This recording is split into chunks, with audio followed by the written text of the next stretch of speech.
Our long New York nightmare is finally over.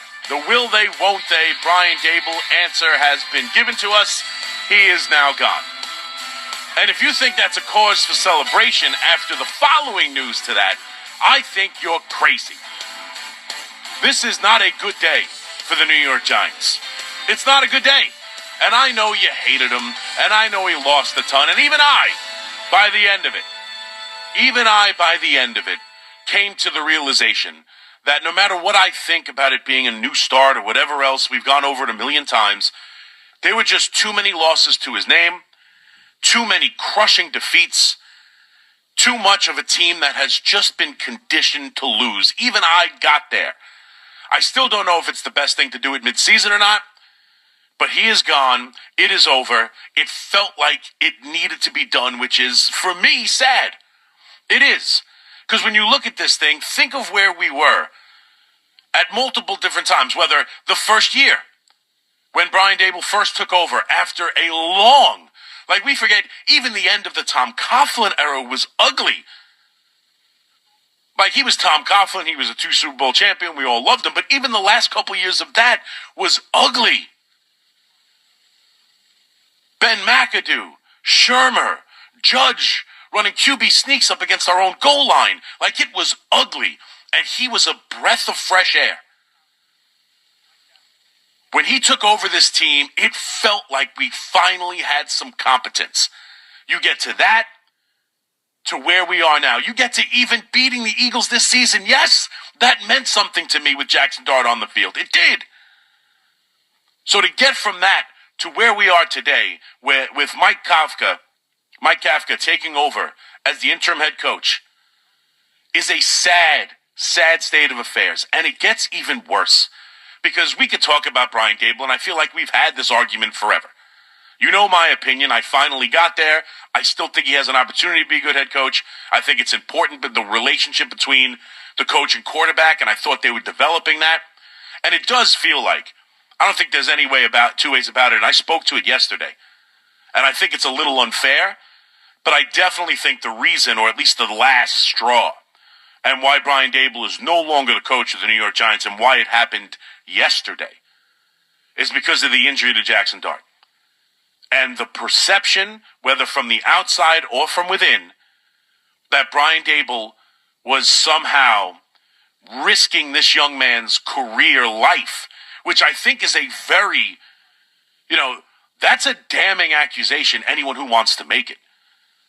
Like, that's a damning accusation to say, my job is more important than this young man's health. But I do think that his injury and the way that the perception is from the outside from many people that they were putting him in harm's way because he was a desperate coach in desperate need of wins, had a lot to do with why it's today, why it's mid-season, why Mike Kafka is going to be the coach come Sunday against the Packers. I think that has a lot to do with it. I think that was the final straw. It's the relationship with this coach and the quarterback. It's him developing him. And once it felt like they've seen that this quarterback can play, and now it almost feels like Brian Daboll is hindering him with the way he's coaching him, that was the end. Because the wins certainly weren't going to save him, because there were none. And now, if we're going to believe that because he's desperate for victories to save his job, somehow putting this quarterback at risk, I think that was clearly the final straw. Even if I don't agree with that narrative as much as a lot of people seem to, I think that was the final straw. But here's the main takeaway, and we all know where we're going with this. They are not cleaning house. They are not making the obvious decision to move on from Joe Schoen. In fact, Joe Schoen has already been announced to us, is running the search for the next coach. And again, if you want to continue to think that it doesn't matter when you make these decisions and how you view them, like to me, when you keep them after last year, they should have gotten more time with this quarterback, right? That's what I was saying from the beginning.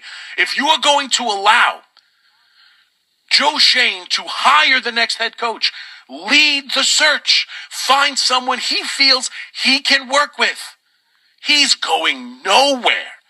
He's going nowhere next year. They've already come out and told you without question he has done a far superior job. This roster is good. It's young. It's talented.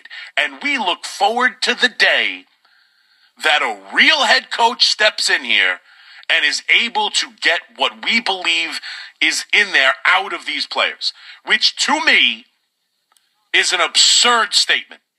It's an absurd statement. Because when I look at these two guys, I don't know how in the world you can tell me definitively that Joe Schoen has done a better job than Brian Daboll. Definitively. I don't know how you can do, let's be honest, of these two together and the regime of Schoen and Daboll, what have been the highlights exactly? What have been the highlights? This head coach taking over year one with pretty much exclusively Gettleman's team and finding a way to turn them from what Joe Judge had them into a playoff team that won a road playoff game. That is the highlight of the last 15 years. That's the best highlight this franchise has had since the 2011 Super Bowl. That's it.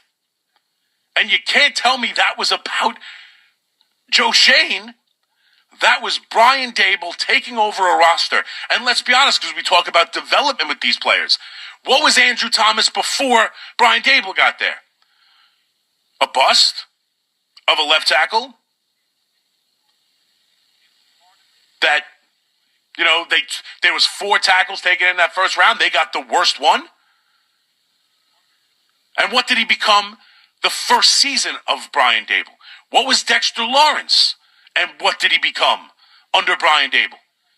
And yes, since Daniel Jones is part of this, and he's playing very well in Indianapolis, but he was terrible, a turnover machine under Joe Judge, and then he led the team to the playoffs and won a road playoff game. That's the highlight. That's the highlight. The second highlight is watching this young quarterback that we all know he drafted. On camera, Joe Schoen telling all of us that, hey, we've done our homework, but this is your guy, and if it's your guy, we're going to go do it. Like, not taking him third, risking having to trade back into the first round, which, when I say risking, he accomplished. But this coach wanted this quarterback. This coach drafted this quarterback. This coach started in week 4.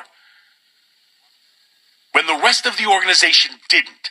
The 2 highlights of this entire regime are specifically Brian Daboll related. And what are some of the lowlights? Whether I thought it was a prudent move or not, losing Saquon Barkley to the Eagles and watching him go win a Super Bowl, and the optics of the conversation with him, the optics of the owner saying, I'm going to lose sleep if he goes to Philadelphia, watching McKinney go lead the league in interceptions for Green Bay, Julian Love go play excellent safety for the Seattle Seahawks. You just heard Keith play the John Feliciano news as he went to San Francisco after playing very well for the New York Giants. What are the lowlights? Those are the lowlights. The lowlights of this season. What are the lowlights of this season? Watching Neighbors go down and not having a wide receiver group after. Watching Holland go down. Watching Adebo go down. And realizing there is no depth on this team. None. None. And this isn't a necessarily pro-Daboll speech, and I know you're going to take it that way because I've been that guy for a couple weeks now, but the bottom line is, whether Daboll deserved to be fired or not, and even I came around eventually, how in the world can you tell me that not only has the GM done a better job, but the glaring issue with this team is that the head coach can't do better with this young, talented roster that this GM has put together. And we believe in it so much that he is leading the search, and that he is the leader of the franchise moving forward. I don't know how in the world you get there. I don't know how in the world you get there. What big-time head coach, if we're talking about the likes of, Tomlin possibly, leaving Pittsburgh, or, Bill Belichick's probably desperate enough. But, what big-time coach or hot coordinator who is going to have options, as the big names always do? Who's going to come here and attach themselves to a GM who's already lost this many games? Who's going to do that? I think it hurts I think it hurts the opportunity to hire a new coach. I think it makes it a less enticing job to take. And what's coming out of the Giant camp is hard to understand their reasoning and their logic. I'm sorry. And I know, it's funny too, because I'm also the Yankee shill. And people want to associate somehow, Brian Daboll and Aaron Boone, which, look at the records. But I know they don't win World Series. And the Yankees are very much, and people get annoyed, we trust the process. We like our process. We think we do a pretty damn good job, right? That's the message from Cashman, and Yankee fans lose their minds. Lose their minds! The Giants are telling you the same thing, and they've been the most losing franchise in the sport. Yes, the Yankees can't find a way to win a playoff series. They can't find a way to win a best of 7. I get it. Not good enough, fine. That's a different conversation. But when they tell you they like their process, they're coming from a place with the most wins in the American League, and the New York Giants are coming from a place 20-40-1. But that's what they're telling you. We like our process. We like what we've done here. We put together a good team. It was just that lousy coach. He's developed a good young team. I'm very excited. Very excited to have someone come in here and shape this team into what we know it can be, because I like Joe Schoen's process. I like what he's done picking inside the top 10 every single year. I like the defense he's built where a couple of defensive backs go down and they don't function. I like the wide receiver group he's put together who can't catch the ball and they lose their, top 7 pick in the first round, and suddenly there's no one to throw the ball to. I like it. If it wasn't for that damn head coach, if it wasn't for those pesky kids and their dog too, it's absolutely ridiculous. I can't understand how Joe Schoen is still going to be the GM moving forward. I don't understand it.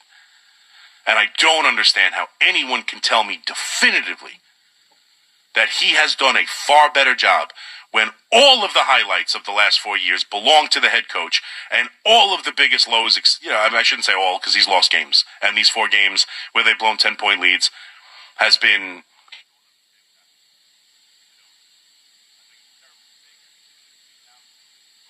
embarrassments. Fault defeat of this general manager. And he's staying to run things, and the coach had to go.